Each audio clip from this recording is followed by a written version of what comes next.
Athlon 64, September 23, 2003. AMD launched a processor that rewrote the rules of desktop computing, and Intel didn't see it coming. This was the first 64-bit processor designed for regular people, not just enterprise servers. Before this moment, every consumer processor hit the same wall. 32-bit architecture meant a hard limit of 4 gigabytes of memory. Didn't matter how fast your chip ran, that ceiling wasn't moving. AMD saw the problem and chose to demolish the wall entirely.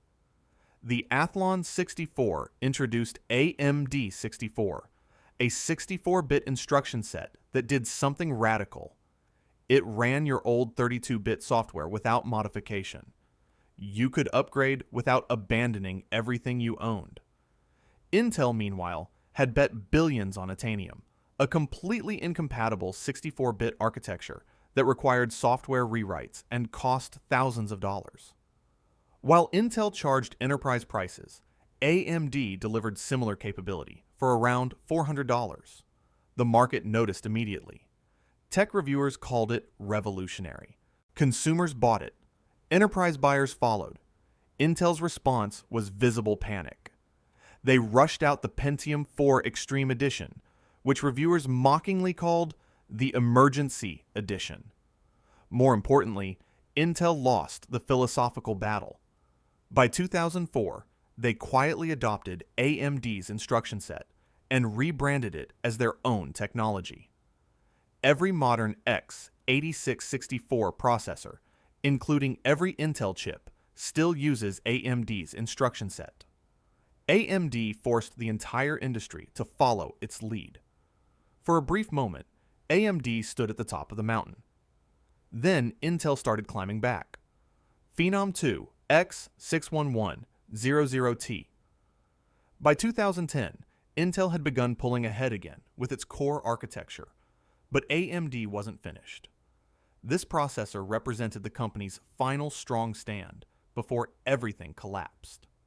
With 6 genuine cores, respectable clock speeds, and excellent overclocking potential, it became a favorite among enthusiasts and system builders who knew what they were doing.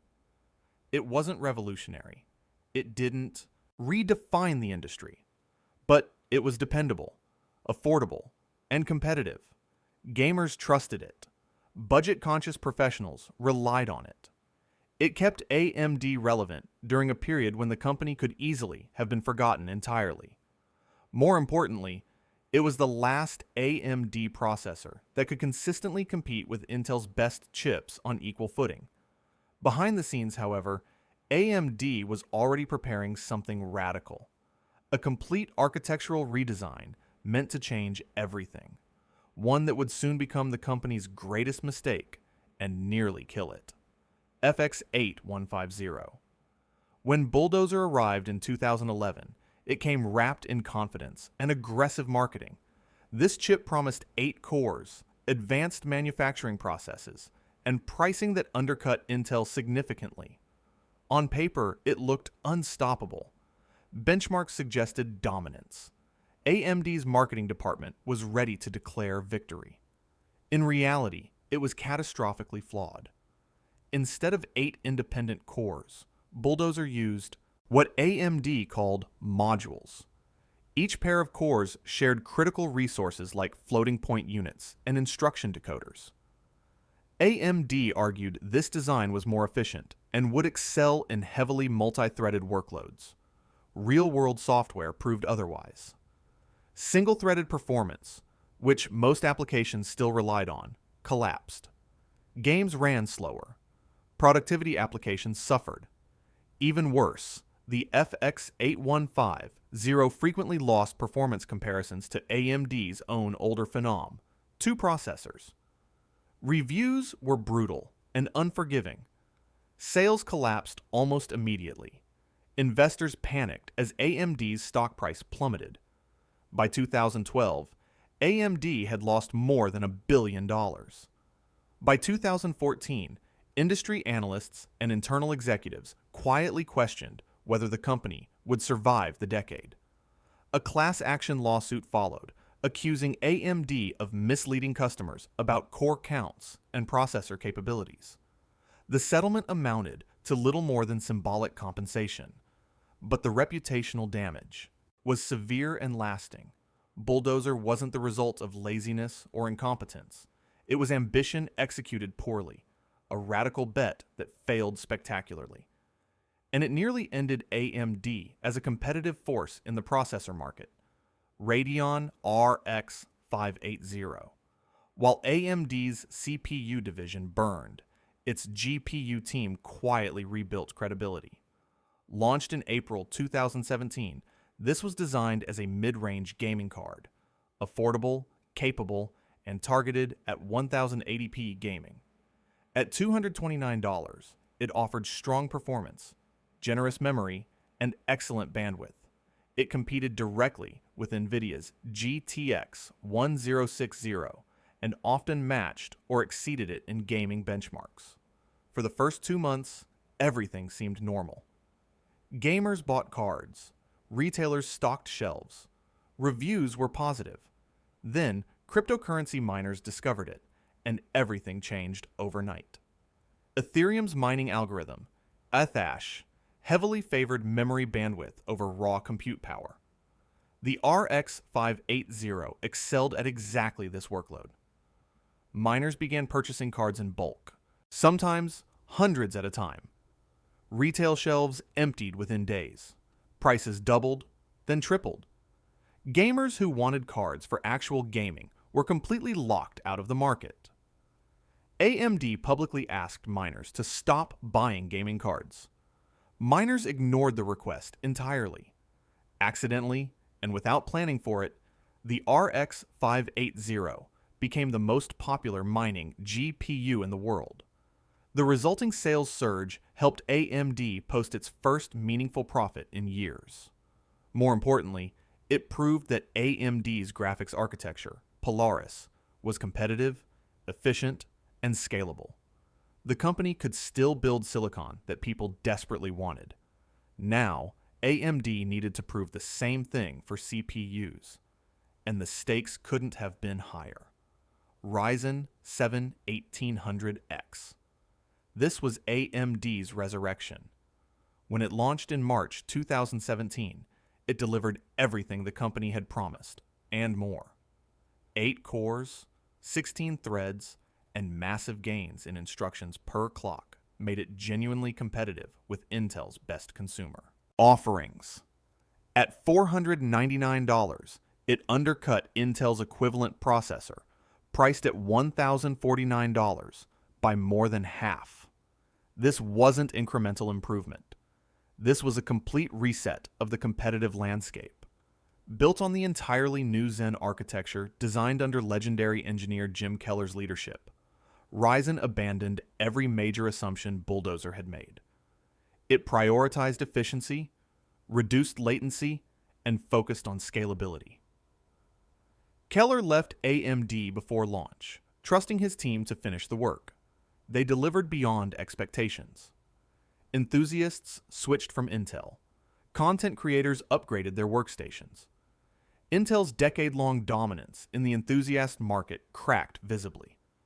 AMD was no longer just the budget option for people who couldn't afford Intel. It was a legitimate alternative that competed on performance, not just price. For the first time in a decade, people chose AMD because they genuinely wanted to, not because it was cheaper. But consumer desktops were only the beginning of AMD's comeback plan, EPYC 7001. In June 2017, AMD entered a market segment where it effectively didn't exist: enterprise servers. Intel controlled roughly 99% of all server processors. This chip was designed to change that equation. With up to 32 cores, 128 PCIe lanes, 8-channel memory support, and excellent power efficiency, it offered something data centers desperately wanted: dramatically better performance per dollar and per watt. Cloud providers began testing it quietly. Amazon, Microsoft, and Google evaluated it internally without public announcements. Initial deployments started slowly and cautiously. Then they accelerated rapidly. Server operators valued reliability, efficiency, and total cost of ownership over brand loyalty. EPYC delivered on all three metrics. Over the next several years, AMD's server market share grew steadily from essentially zero. By 2025, it approached 30% of the market. Server revenue rose from under $100 million annually to over $3.5 billion. EPYC didn't win through hype or marketing gimmicks. It won through consistency, performance, and value. And it funded AMD's next ambitious bet: artificial intelligence accelerators. Instinct M i300X. The AI boom created unprecedented demand for massive memory bandwidth and enormous model capacity. This was AMD's answer to NVIDIA's dominance. With 192 gigabytes of HBM3 memory and over 150 billion transistors, it was among the most complex processors ever manufactured. Unlike previous accelerators that prioritized raw compute above everything else, MI300X balanced compute with memory capacity. Large language models thrived on this architecture. In many real-world workloads, a single MI300X could replace two competing accelerators while consuming less power. Microsoft and Meta adopted it at scale for their AI infrastructure. Technologically, MI300X represented AMD's unified design vision finally realized. Chiplets, 3D stacking, and shared memory architectures were no longer experimental. Features. They were central design principles that spanned the entire product line. The same fundamental ideas that powered Ryzen and EPYC now powered AI accelerators. AMD was no longer just catching up to competitors. It was actively shaping the future of computing. Ryzen 9 7950X 3D. Instead of increasing clock speeds, AMD increased height. This chip used vertically stacked cache memory bonded directly to the processor die using advanced 3D packaging technology. This approach doubled L3 cache capacity without increasing latency or power consumption. Games benefited immediately and dramatically. Larger cache reduced memory access delays, improving frame rate consistency and system responsiveness. Despite actually drawing less power than competing processors, the 7950X 3D regularly outperformed Intel's flagship gaming chips. In some popular titles, the performance margin was dramatic and undeniable. Intel had no equivalent technology ready to deploy. 3D V-cache wasn't just a marketing feature or incremental improvement. It was a structural advantage that demonstrated manufacturing sophistication, and it represented the culmination of AMD's design philosophy over 2 decades: modular, scalable, efficient, and vertically integrated. Today, whether running in gaming rigs, cloud servers, or AI training clusters, traces of AMD's journey run silently beneath the surface. Not as monuments to past glory or historical curiosities, but as proof that even in an industry built on speed and constant disruption, resilience and smart engineering matter most. AMD went from near bankruptcy to market leader, from punchline to innovator, from desperate underdog to serious competitor that forced Intel to adapt.